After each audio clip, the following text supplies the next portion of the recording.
Welcome, welcome, welcome, my friends. Thank you so much for being here. We are back for another transformational edition of the Global Leaders Roundtable podcast. I'm your host, Kenyon R. Dudley. Super excited that you guys are here with me for another conversation that we are about to have with someone that I believe is truly inspirational. But beyond that, he exudes such resilience, the kind of resilience that we all need in leadership. You will love this story. So stick around for a more of the story that we're going to have with our special guest. But first, let me just welcome you to the platform again. This is the place, the Global Leaders Roundtable, where voices rise, leaders converge, and movements begin. Listen, I have had the awesome privilege of being your host and the creator of this platform for quite some time now. It is growing. Oh my gosh, you guys are absolutely blowing my mind with how quickly you are connecting and you are inviting other people to be a part of what we are doing here on the TGLR network on YouTube and also over there in our Facebook group, the Need a Speaker group, where we are connecting speakers with event hosts and organizers. I mean, it is amazing the impact that we are having. I am, for those of you who do not know, I'm a leadership strategist, global speaker, and the founder of this growing platform where we showcase kingdom-minded leaders, visionaries, and change agents from all over the world. My passion is to empower authentic leaders to rise and to speak and to transform their world. Through my work recently in healthcare and business, coupled with ministry, I'm building a global movement where leadership is redefined by authenticity, integrity, and impact. And I am dedicated to saying something that's going to transform somebody's life and elevate those other voices that are doing the same. So if you're watching me on YouTube, you're watching me on Facebook, Spotify, wherever you are, thank you so much for watching and listening in. Guys, if you want to be a part of this show, listen, I'm going to put it here on the screen. Make sure that you sign up to be a part of the show. We are looking for voices to come and sit with me at the virtual roundtable. Let's talk about that one idea, that journey that God has afforded you as a leader to experience. And we want to share those lessons that you've learned with our audience so that they can go and implement them in their everyday life as well. Go to bit.ly/TGLR podcast, and you could sign up to be a speaker today. And lastly, before I bring my guest, hey, if you haven't heard, we are having the preparation of our life because we have a huge event coming up with over 65 speakers from around the world. Yep, literally around the world. People from South Africa, Germany, Canada, Australia, and even all around the United States are going to be speaking at the Global Leaders Virtual Summit. And we're going to be talking about global kingdom leadership from the areas of tech, from the area of science and education, ministry. I mean, you name it, we are going to be discussing it. All right. If you don't have your ticket already, go ahead and go to bit.ly/TGLR virtual summit now and be a part of what we're getting ready to do September 20th through the 21st. All right, guys, today's episode is one of the most powerful episodes that I'm going to be honest that I have ever hosted on this platform. I'm honored to welcome a man whose life embodies courage, leadership, and unshakable resilience. He is a leadership coach, motivational speaker, and author of the transformative book, From Hero to Villain. He's also the former CEO of Citgo Petroleum and a 5-year international hostage survivor, the remarkable Jose Angel Pereira. He's coming to talk to me today about how his journey was from hostage to hero. Mr. Jose Hello, Pereira, how are hello. you? How are you? Wow, What an introduction, my friend. You got me in awe. I listen, your story has me in awe. I have had an opportunity to research it, to look at it, to read about it. And you have, and what I didn't mention in the introduction is that you have been on CNN and other major platforms really discussing your experience. Why don't you officially introduce yourself from your perspective to our audience? And then what part of the world are you in? And what does God have you doing right now before we jump into the story? Oh, yeah. Well, my name, as you said, Jose Pereira. I'm here located in Houston. So Okay. we're really nearby, three Yep. hours from We are. Dallas. We are. We are neighbors. You know, Yes. Texas, everything is big, but at the same time, that we're very nearby. Absolutely. Absolutely. I'm in Dallas. You're in Houston. We're family. We're family, yes. I'm a guy that, as you said, I was the former CEO of Citgo Petroleum. The people that are here in this, if you're in this area, Citgo is very well known, not only here in Texas, all over the U.S., because Citgo has Yes. a gas station all over the U.S., more than 6,000 gas stations. At some point, Citgo had 15,000 gas stations. Wow. Citgo in the 80s was the biggest franchise in the US, even more franchise than McDonald's by that time. Wow. So, but today has around 6,000 gas stations because they had the 7-Eleven. Seven Hmm. Eleven was part of the Citgo franchise. Okay. I didn't know that. Yeah, it was, but it was sold like in the 90s, Okay. back in the 90s. But at some point, that was part of that 15,000. And well, I'm coming from Venezuela. I came here in 2011, Okay. 15 years ago, as a assignee of Mhm. Citgo. So I was not a typical immigrant. I Okay. came like an expat assigned from my parent company, PDVSA, to Mhm. Citgo Petroleum. That is the PDVSA owns Citgo, the Venezuelan oil company. People doesn't know because the news that you hear today of Venezuela are very bad. But Okay. Venezuela in the 80s was the wealthiest country of Latin America, and Hmm. PDVSA was the fifth biggest oil company of the world. Okay. So when I began working in PDVSA in 1985, was the fifth biggest oil company of the world. Venezuela produced by that time 3 million barrels per day, was a Hmm. big economy. And I did my career in Venezuela in the oil and gas because in the 90s, having barely 6 years in the company, there was a big changeover in the conduction of the oil and gas in Venezuela. There was created a project called the Apertura, the opening. Okay. That was the privatization of all the oil and gas. So there were all these big major oil and gas companies came to work in Venezuela, and I was honored that I was one of the people that leaded those projects. I was Yeah. assigned during my life like to 5 or 6 big projects that we begin Okay. from scratch. We built it refineries, we built it upgrader, we built it uh, gas scrubbers installation, a lot of facilities. Okay. One of the biggest oil and gas installation, thousands of kilometers. So it was big project. Hmm. So I began my career there. Then I was transferred here to the US.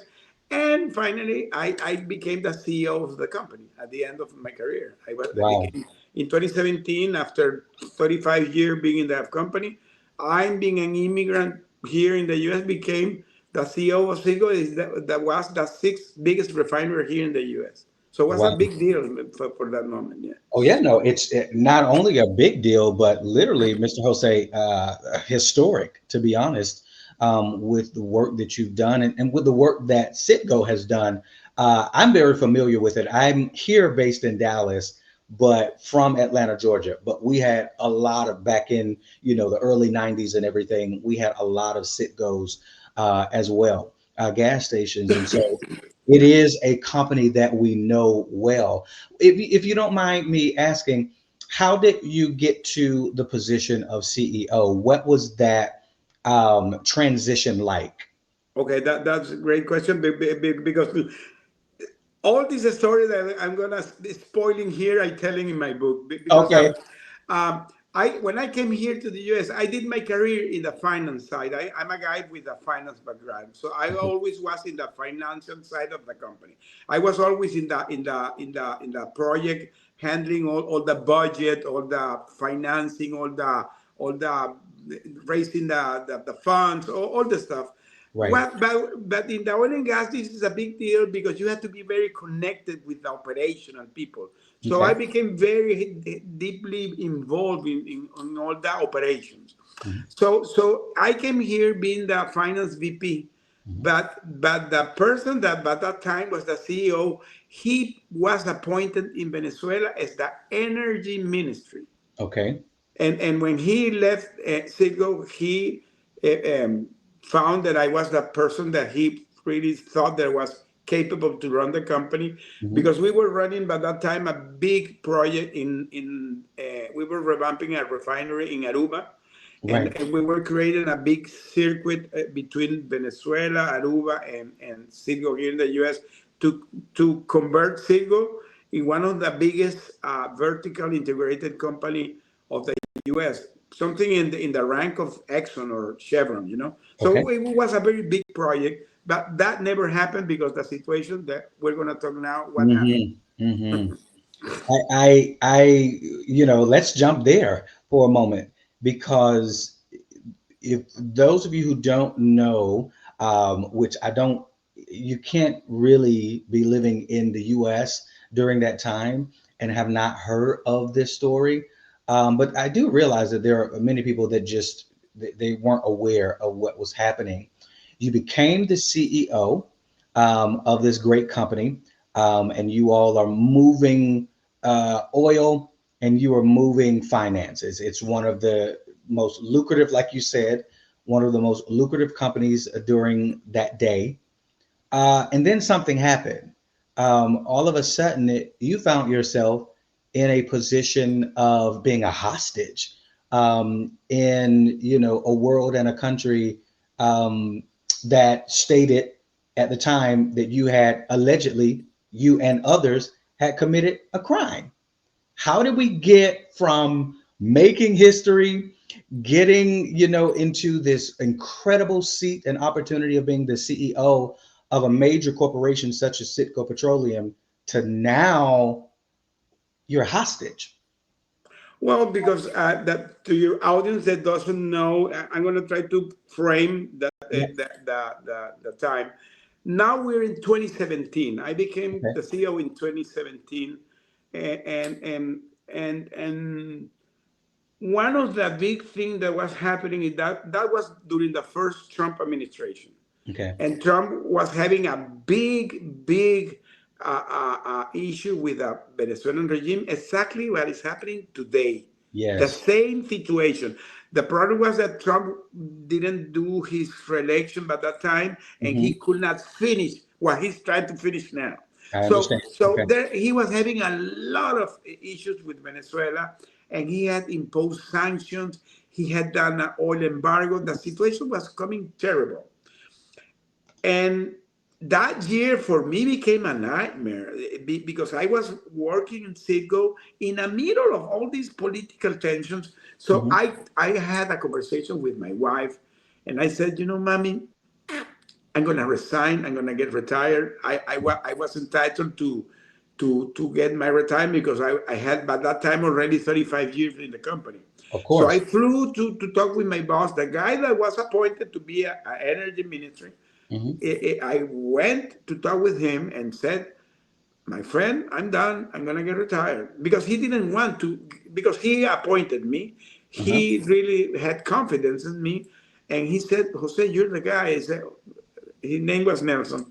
I said, Nelson, I don't want to be in the middle of this Of course. political. I was not a politician. So for me, was Yeah. disruptive, the situation that was happening. And he approved my retirement. So now I'm Okay. here, November 2017, preparing for my Thanksgiving. I was in my Thanksgiving mode. Hmm. December coming, vacation, and in January getting retired. That was my Of course. mode. I was in retirement mode. Of course. And I went. to see a movie with my wife. And when we were in the middle of the movie, the phone began to ring and ring and ring. And when I attended the phone, it was him calling me that I needed to go the next day to a meeting in Caracas, a very urgent meeting in Caracas, because they wanted to do a presentation about the revamping of the refinery that I Hmm. told you that we were revamping in Aruba. And I didn't see nothing wrong because that was normal, Of this type course. of last minute meeting. And it was my last meeting before getting retired. So I Yeah. said, okay, I go there, I make the presentation, I flew back, and I'm done. That was my Thought. mental Yeah. agenda. I flew with my five vice presidents that they were involved in the revamping of the refinery. So we flew, I as the president with my five vice presidents, and we were Yeah. in the middle of the presentation. The funny thing is that we did the presentation. We did the presentation in a room full of around 1,000 people because it was a big crowd. And well, I finalized making the project that we were handling, the successful the project has becoming. And everybody stands up, the standing ovation, everybody was, and they knew that I was getting retired. So everybody came to me Yes. to cheer me in my new career path. I was planning to become a consultant. I had a lot of plans. Of course. And 5 minutes after, I saw when the doors opens, and it came a troop of the counterintelligence police of that country. Very scary. If you see I'm gonna show you my book. If you see the guards are I these do. guys, do Yeah. you see that they use those type of masks? That I say that they have like a RoboCop outfit, Yeah. and we were captured and accused to be American spies, committed treason, having committed corruption, among like 20 more charges. It's something totally bizarre. Right. And we the first thought was that this is something wrong. This is a mistake. There's something wrong. There was nothing wrong.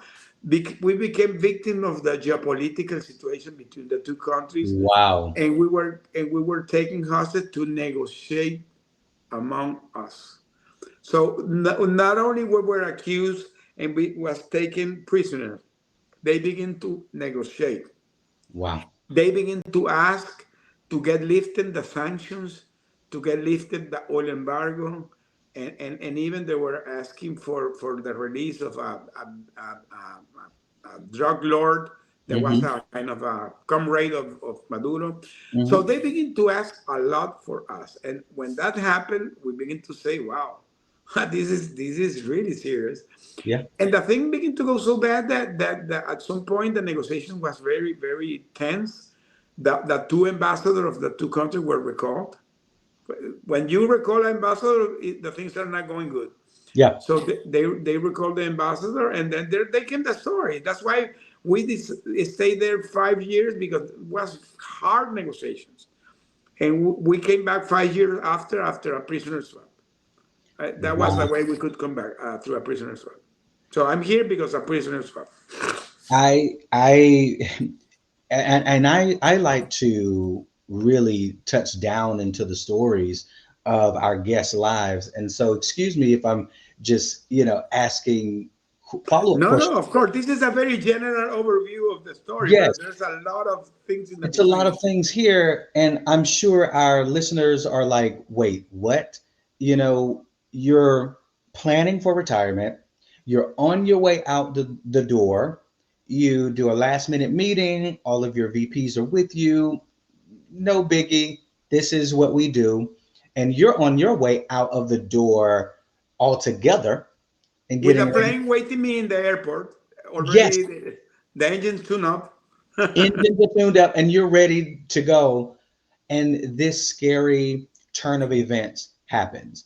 Yes. Before we get to how, through the strong negotiations and hard negotiations, how you all were released for a swap of another prisoner, I want to kind of touch down into the 5 years, that you all were held captive. Only the things that you can share, but what's going on in your mind during that time? Because we're talking about resilience, and being able to bounce back and being able to be flexible enough to stretch into the next realm of, leadership and all of these things. But I don't know many people, Mr. Jose, that would go through what you went through and are able to even sit on the podcast and talk about it, right? So what was going through your mind and how were you able to get through it? Well, that is a very complex question, Yeah, and the answer is complex too, because it was not a lifeline. It yeah, was not straightforward because we went through several events. Let me begin the first. I always say that this was like phases, like yeah, phases. Let's talk about phase one. yeah, Phase one was our first year. During that first year, we were literally living in a hell. Why I say that we were living in a hell? Because we were caught in the middle of the political tension that in that moment was really, really bad. yeah, And so that made us that we had to stay in how the relations were going between the two countries. Okay, so if the thing were going bad for us, was going bad. So yeah. that first year was like living in a hell. They separate the six of us. We were Wow. not together. I was 1 year alone, but Wow. not only alone. I was in a place locked down in a three-story down, no windows, no running water, no fresh air, Wow. literally no food, Wow. literally starving during days, and the lights 24/7 turned on. Imagine that. That Wow. was my place during the next year.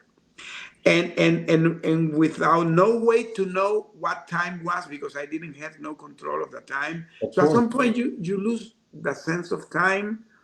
You don't know if the people outside knows what's going on. You don't know what's going with your family.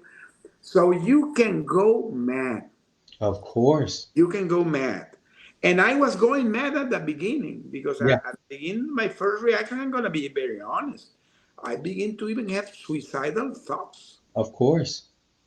because that's what happened when you're going to a situation that is extreme like this one. The first thing is that you don't believe it, you deny it.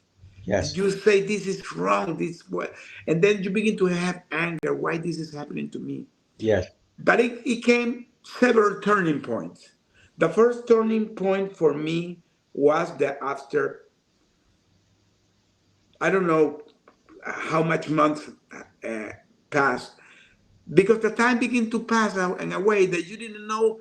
It was day, it was night, it was Yes. weekend. Yes. You didn't know what was going on. You were only thinking and thinking. One day they opened the door, because they always did that thing that way. Open the door, and everything was under surprise. Yeah. So they opened the door and they said, "You're gonna go to that room. Go to the room, and sit down. That somebody's gonna come to visit you."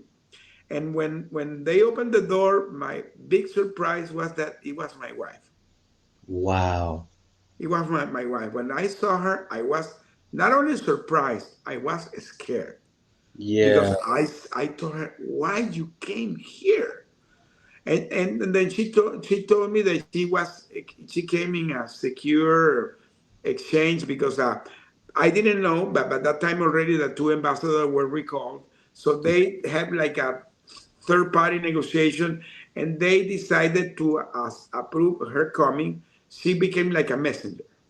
So Wow. she came with a message of the US government, and also to me and to the others. Yes. So I was like a 3 hour conversation with her. So Mhm. I was aware that now that there was a negotiation to bring us back, and she told me that she was doing fine, and that it it gave me Peace. relax, and but it gave me something that I always thought. It gave me hope. Yeah. It gave me hope. And there's when the turning point began to come, when I began to have hope. And when I saw her so strong, I said, okay, you need to be strong too. That's right. And there's where the resilience comes. There's where the resilience comes. When you decided to change, you accept what you're going, but you decided to change the situation. Hmm. And then becomes a change in your mindset. Yeah. Because everything is related to the mindset. Anybody that's hearing me here today, and you're going to any situation, everything is related to the mindset. Yeah. It's a very personal decision when you decided to say, okay, this is my reality, this is real, this is what I'm going through, but I'm gonna survive this. Yes. There's where the change began. And it was gradually, because after another month, they opened again the door, Hmm. surprisingly. They Hmm. asked me to go to a room, and that now I see two guys, a lady and a guy. The lady was a French lady, and the guy was a Spanish guy. They were ambassador of the UN. They Hmm. came to visit us. So now we know that the UN is backing us. The Hmm. UN, the UN, and the UN begin to talk with the Venezuelan regime, and they begin to have negotiations. And now we had two things that begin to change. They put us the six together. Hmm. Now we are the six together after 1 year, and they begin to allow our families to provide us food because we were starving. So Wow. our family begin They to weren't feeding you guys. they they were feeding us every 2 or 3 days, and Wow. very poor. I lost 100 pounds. I Wow. lost 100 pounds because I was starving, really Yeah. starving, starving. Not only starving, I began to have a stomach problem. I began to have Of course. a problem with my lungs. I began to, because I was breathing very Yeah. bad. I Yeah. began to have pneumonia and bronchitis. I began to have scabies in my skin because all Yeah. the, you know, everything was, it The was condition. like hell. Now they put us in a small place, but now we are together. Wow. Now we're together, and I'm gonna say something here. We were not friends. Yeah. So we were colleagues, but not friends. But now we begin to know each other, and we found some patterns that for me really are the beginning of see the sign of God. Yeah. The six of us were 30 plus year married. Wow. All of us had very stable marriage, Hmm. and had wonderful families behind us. Yeah. So all of us has a reason to come back. That's right. That's right. We were not a guy with three divorces, or a Hmm. guy that was single, or a guy that was having two women. No, no, no. Yeah. We were six guys with stable families, with people that love us, Yes. sons and grandsons. Yes. And that really was a real turning point, because now we had that strong connection. Everybody knew that we had family waiting us outside. Hmm. And we decided, because we were executives, there was a lot of brains there, my friend. Of course. A lot of brains. There was like 150 years of knowledge there. And and we created what I call the survivor plan. Okay. We crafted a plan to survive. And by the way, that became my coaching program. This I that you love see that. here is my coaching program. It's called the Okay. Unbreakable Leadership Coaching Program, and I based it on that survivor plan, because Yes. these things are universal. Okay. You can mirror in your life or in your business things that we did there, that are part of why we could stay strong and resilient. Hmm. We begin to do it there. And we did a daily routine. That is something that I always recommend. You have to have Hmm. a routine.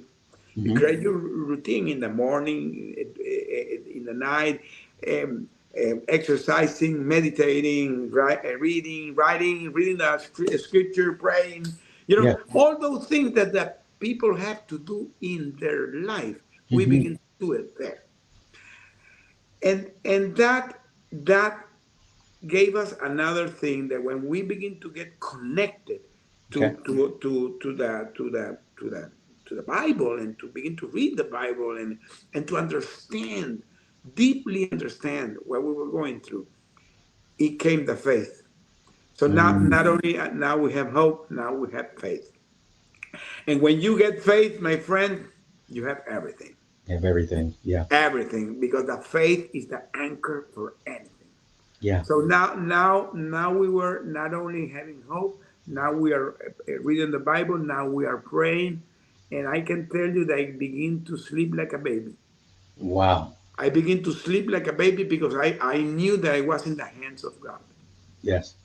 Even that we were in that dark place, we knew we were in the hands of God, because that's what God does. He put you in a situation, but He will never abandon you, and He will not give you more burden than you can support. Yes. So He will be backing you. And today, let me tell you, after those almost 3 years, and in October I'm gonna have 3 years that I came back. Okay. All those 3 years that I have been reflecting, every time I see more and more and more how the hands of God were all over. In the moment, you don't see them, Of because course. sometimes when you're in the situation, you don't see the hands of God, but He's there, Yeah. and He's backing you, and really He's backing you. I think it's so powerful what you're teaching us today because not many people have been in such an extreme issue or situation as being held hostage. But like you said, these lessons that you're giving us are universal. We can implement these lessons and these strategies in anything and come out on the other side victorious, Yeah, right? And the fact that you all found another or a deeper relationship with God even in the midst of that is a phenomenon in and of itself, because some people would go the other direction, and like hmm, you said, they would really go mad, or they would find a reason to hate God for even allowing that. But you're saying you found hope, but then you found faith. And I find it very interesting that you found faith at the point that when you all came together. Can we talk a little bit about that just for a moment? Just the importance of being surrounded around the right people or being connected to the right people in the midst of your circumstance or your situation, in order to be able to join faith together, because faith is that fuel that moves things, yeah, right? yeah. Can we talk about that a little bit? Like, how imperative is it? I mean, from industry, right? From being in the boardrooms and having the right teams, all the way to being down in the dungeness type of rooms, being held hostage, to being for someone, to being in a situation right now where your home is kind of going under, because you can't really find the funds to get your business off the ground and to support your family. How imperative is it, Mr. Jose? Well, is key, and let me tell you something. The pastor of my church, he has a book that is called "Creating Your Own Atmosphere," Yeah, and he always talked. And you said something very key.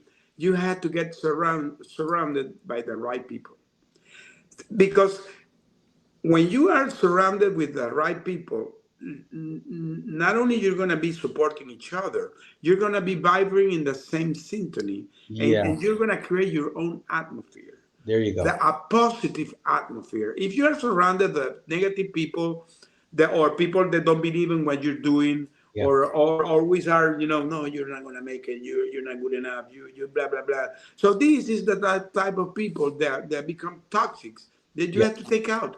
And unfortunately, sometimes that happens even people that are close to you, family members. Oh That, yes. that- Sometimes that happens. But in our case, and now we are six guys, very, very, very, all of us seniors, all of us having successful career in each line, because the one of the guy was the VP of refining, the other guy was the VP of HR, the other was the VP of marketing, and all of Right. that were successful in their Of course. line, but had families, had very well established families. Yeah. And now we have all these things in common, and that made us that we create an atmosphere where Right. we're protecting each other, and that is key during those years. That was key because you know, I'm not gonna say that someday you can walk and feel, you know, depressed. It happened, and we were thinking that if somebody was going through that situation, immediately the others came to support them.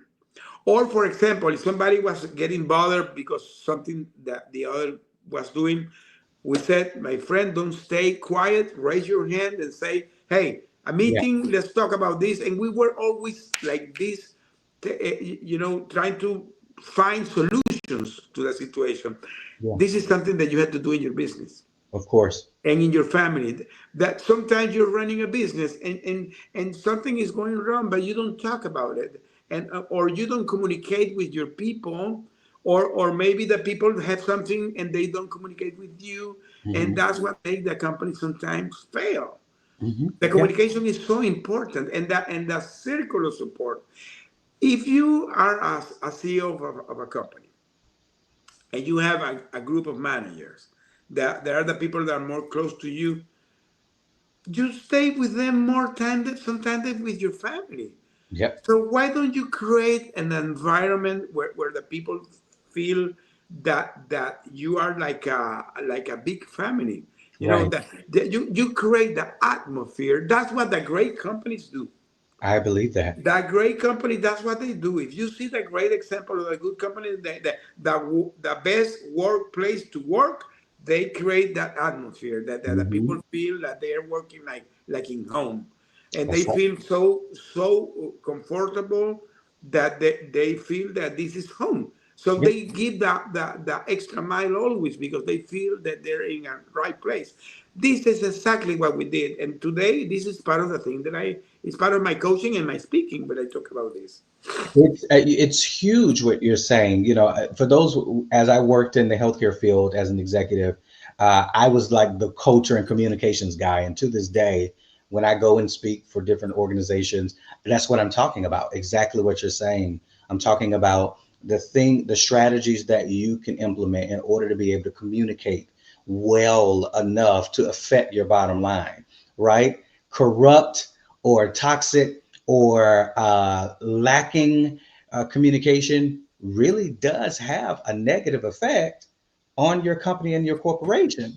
But not only that, that like you said, that shows up in your family, that shows up in every area of your life. I want to kind of land it here, Mr. Jose, Mhm. just for a moment, before we talk a little bit about your book and all the things that they could do to opt into what you're doing. What's the biggest lesson you walked away with from your experience, and why that lesson? Why do you think God gave you that lesson to walk out of that situation with? Well, the big lesson for me is that you can go to any situation in life. It can be anything. You can be hearing this and you're going to a financial problem in your company, that things are not going okay, that Mhm. sales are not there, or you're having problem in your personal life. You can be experimenting any problem in your life. But anything in life is permanent. You Mm. know, nothing is permanent. Nothing is Mhm. permanent. So what you need to understand is that you need to have faith in God and faith in yourself. And if you have a dream, pursue it. Yeah. Pursue it. And I always say, I have a metaphor that I'm going to talk later, that something that we did there, that it became for me a metaphor. Because the last year that we stayed there, the negotiation was already moving on, and we received a visit. 1 year before we came back, we received a visit of an ambassador that was in charge to do the direct negotiation of our release. Mhm. He's an ambassador. His name is Roger Carson, and he was running the special presidential office for hostage affairs that was created by Donald Trump in the first administration. Mhm. Okay, so this guy came and visited us 1 year before, and when he was going to visit, he stayed like 3 hours, updating us what he was doing. He Right. said, "We're negotiating your release. We're here. We want to be here, but we're getting there." And when the guy was leaving the room, I remember I told him, "Ambassador, I don't know when, but we're gone. We're already gone. This is gonna happen." So that day after, they gave me a phone call to call my wife, because they wanted to have the sense that they were treating us okay. But Right. that moment. So I have a call with my wife, and I remember that I told her, "Mommy, send me a carry-on and put some clothes there." And she told me why. I said, "Because I'm gonna be gone and I'm gonna be ready. I don't know when, but I want to be ready." And she thought that I was coming crazy, Yeah. because this guy asking for a carry-on. And that weekend, the guy that was providing me the food, he brought me the carry-on with some clothes. So now I have that carry-on in my prison cell, and I put it in a corner. And every morning I talk to the carry-on. I talked to the carry-on and said, "Be prepared, but you're gonna go with me in any moment." I Wow. stayed saying that during 1 year, but it became my anchor. Every morning, repeating and repeating and repeating. And one day they opened the door, and I came back with a carry-on. Wow. So, what is the metaphor here? Give the heavy luggage to God, and keep that carry-on. That is your dreams, Yes. and carry your dreams with you. Pursue your dreams. That's my recommendation to anybody. And never give up. Yes. Yes. Wow. I mean, riveting conversation, guys, that we are having here. And not only just a conversation, but I really, really, really pray and hope that you are taking these strategies to heart. You said something about the carry on. That's a powerful metaphor and an analogy here. But even something more of what I got, what you said, was that you now linked your faith to what you were saying. Yes. And you begin to use your words. And I tell people all the time, words are powerful. They are alive. They are active. They possess the creative energy that comes from God that will create your whole world if you allow it. And you begin to speak to this small piece of luggage that you get ready to go. You're going to go with me to my freedom. And for those of you who are watching, I am praying that you have been not only educated today, but that you have been encouraged today to do the same, to find hope, to link up with faith, and to ensure you surround yourself with those individuals who have the same level or even more faith than you do. And make sure that you connect that faith with what you are saying. Line it up. Line it Yeah. up. And as you do those things, literally like what Mr. Jose has exemplified today, you'll find yourself breaking out of prisons Well, let me and tell you going something to the else. next level. This is something that the science has confirmed through the Yes, neuroscience, that the observer can change what is observed. So yes, is science. It's not religion, is science.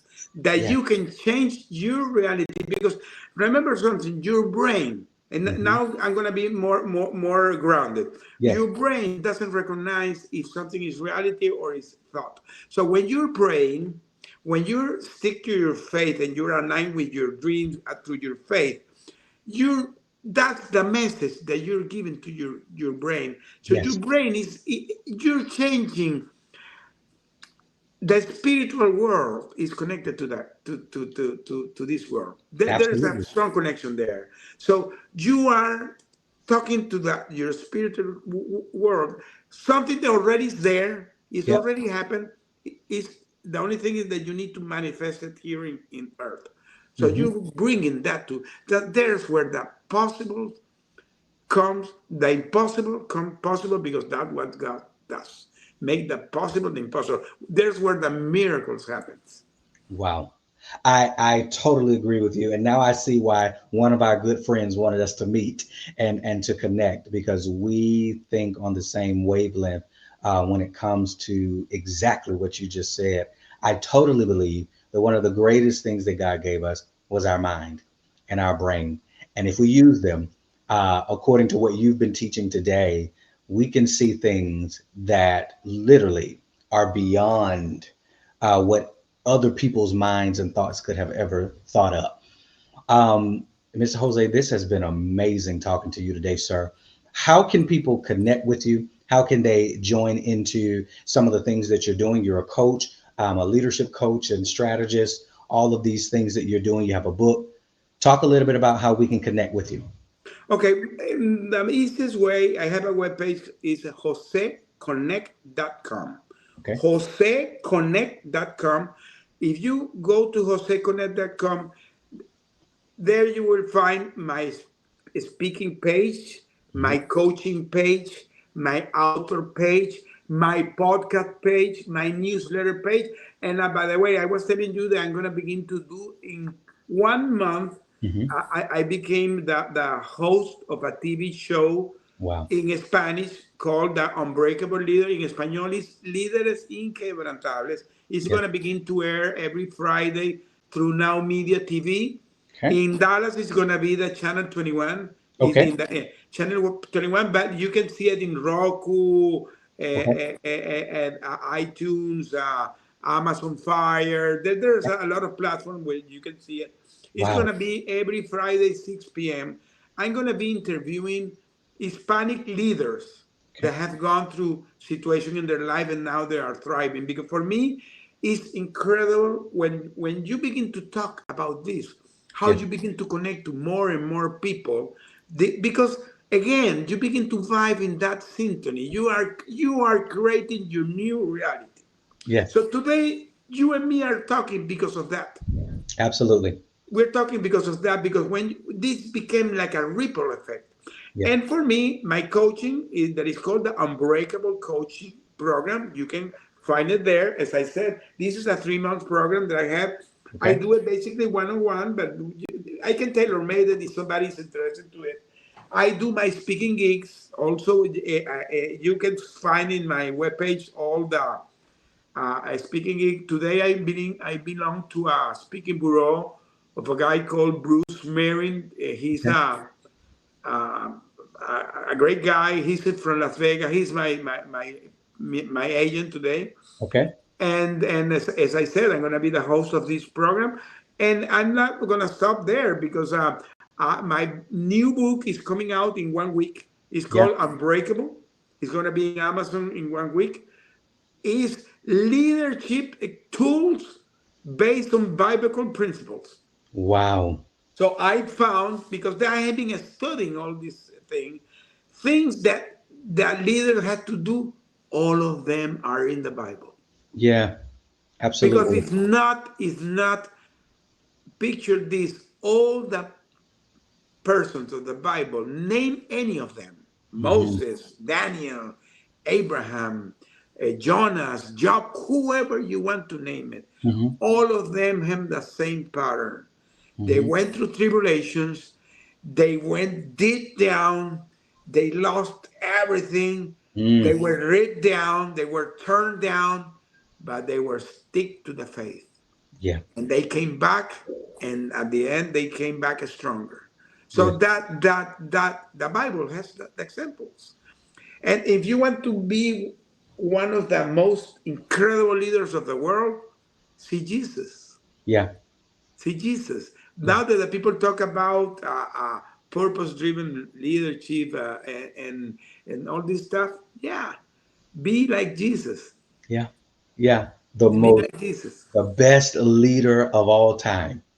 I mean, and in so many different ways, is he the best leader of all times? Yes. Um, Guys, this has been super, super valuable for me. And I hope that it has been valuable for you. No, I know that it has been valuable for you. You guys are going to see a lot more of Mr. Jose Pereira. We are going to be doing a lot of work together. We've been talking off screen already about us connecting and doing some things. And so stay tuned. There's a lot coming with this new collaboration and connection that you see here on the screen. I'm super excited about it. Mr. Jose, thank you so much for taking the time to speak with me. I honor you for that. I really appreciate it. And I'm so looking forward to the future of what I believe God wants to get out of this connection. Okay, great, great. And thank you for having me. It was a great conversation. I hope that you people take the lessons that I have been sharing here today. Yes, I'm sure. You made them very palatable. You made them, very simplistic, and so I believe that we're going to be able to see results as a result of you teaching the things that you've taught today. Hang tight, Mr. Jose. I'm going to wrap things up here, guys. This has been super amazing. I hope that you have received everything that you were supposed to receive in this conversation. Wow. Mr. Jose, your story is a living testimony of resilience and redemption and purpose. I just thank you again for sharing your heart and your wisdom with us today. I do not take it lightly. And to everyone watching, this is what the Global Leaders Roundtable is all about. Real leaders with real stories making a real impact. This is more than a show. It is a movement, like I always say, and we want you in the movement too. So if you feel like you are led to be a partner or a sponsor or to support the vision of any kind, we've got events coming up, even after the virtual summit. We've got events that you could sponsor or be a part of, or maybe you want to collaborate in some sort of way. Reach out to us today. We're building something global and transformational, and I believe that is rooted and grounded in God.